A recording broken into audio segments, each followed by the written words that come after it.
Roger Goodell and the NFL absolutely just blessed the Bills. The schedule is officially out and it is looking very tasty. So let's talk about it all right here. Hello, everybody. Welcome to Bills Digest. I am your host, Anthony Senicar, and it is off-season time, so you know what that means. Training camp battles are around the corner, rookie mini camps going on right now, and a ton of Bills news going around every single day. There's only one issue. 72% of you guys who are watching this video right now are not subscribed to the channel. Subscribe, join the army here at Bills Digest. We are on the road to 1,000 subscribers, and every little bit helps. So subscribe, stay in touch, stay informed, and join the army. And like I said, guys, the NFL schedule has officially been released, and the NFL absolutely blessed the Buffalo Bills. Their schedule is looking very, very tasty. So let's break it down all right here and look into some key factors that make it look so good. Obviously, home opener. The final home opener at Ralph Wilson Stadium, or Highmark Stadium if you want to call it that, is September 7th at home against the Baltimore Ravens, Sunday Night Football.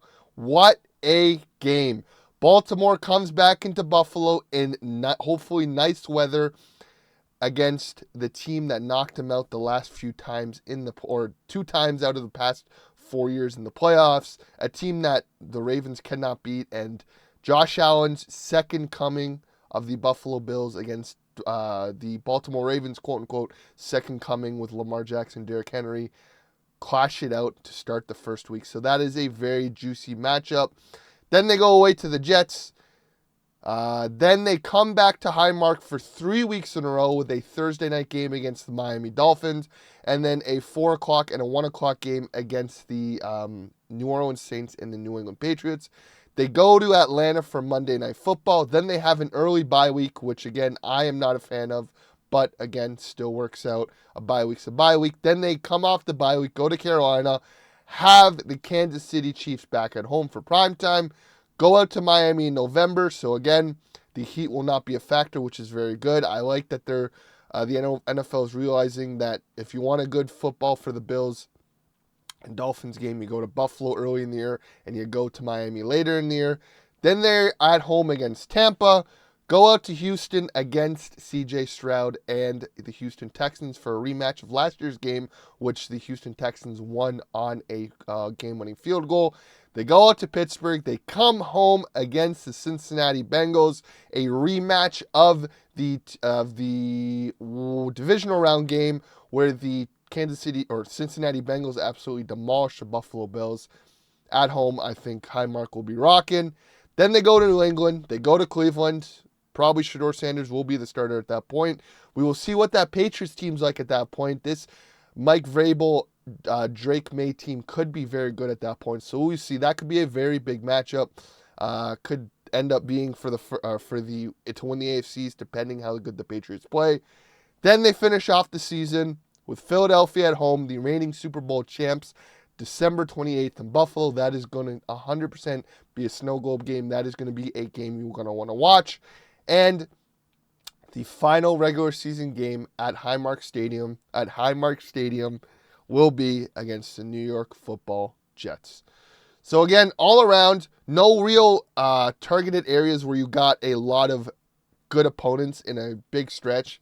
You kind of have good breakup games. You start off with Baltimore, then you kind of have a layup with the Jets. Then you go to Miami. Then you have the Saints and the Patriots. So again, division rival layup with the Saints, division rival against the Patriots. Then you go to Atlanta. Again, Atlanta with Michael Penix. You don't know what they're going to expect. You have the bye week.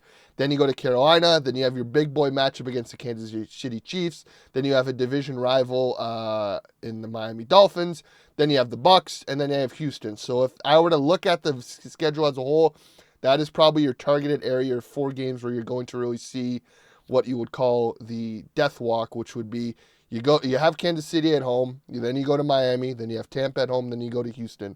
The thing is, all of the very, very good teams, in my opinion, are all at home, which is very, very good. You got the Baltimore Ravens at home, you got the Chiefs at home, you got the Bucks at home, you got the Bengals at home, and you got Philadelphia at home. Highmark has been a fortress for the Bills, And again, having all the tougher opponents at home really plays into the Bills' advantage of they were undefeated last year at home, and I think the trend will continue. Diving in deeper, there are some very big points that make the schedule look very, very good. Just in an analytical department and kind of more of in a deep dive department, they have the fifth easiest strength of schedule. My apologies. Second least miles traveled. One game outside the one game outside the Eastern Standard Time Zone.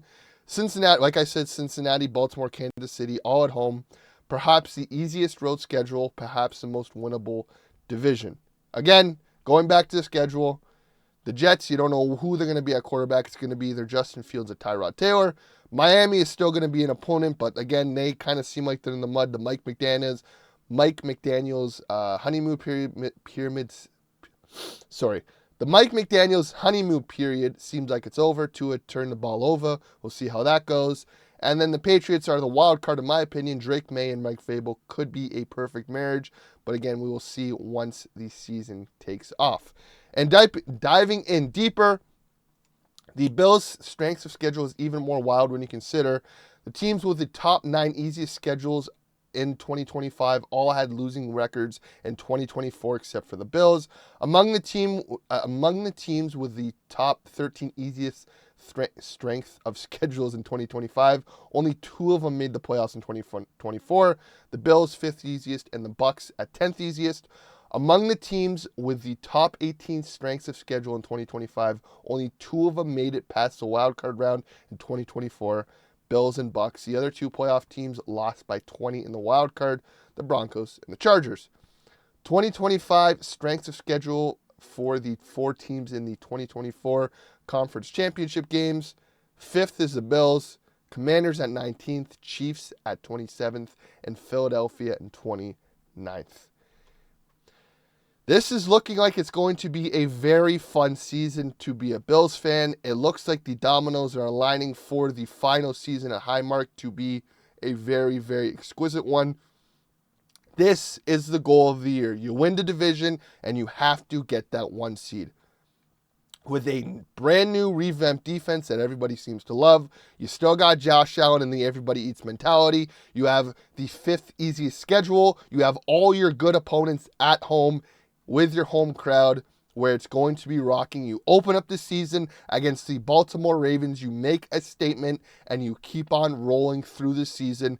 This is it. This is a year they have to get that 1 seed to make a statement and fully solidify themselves as an NFL powerhouse. They already considered that. There's an asterisk there with the Kansas City Chiefs, but if you go out and you go dominate the regular season, people have to respect you as a team and respect you as an organization even more than you already are. And I think this is the perfect opportunity for that to get done. But let me know your thoughts below, guys. What matchups are you guys looking forward to the most? For me, I'm fired up for that home opener, and obviously having Kansas City at home is always going to be a good time. But I want to hear from you guys. Like I said, leave your comments below. What are you guys most excited for the schedule? As always, guys, we're on the road to 1,000 subscribers, so subscribe, stay in touch, and stay informed all offseason with all your latest Bills news because we got you guys covered right here. And as always, guys, go Bills.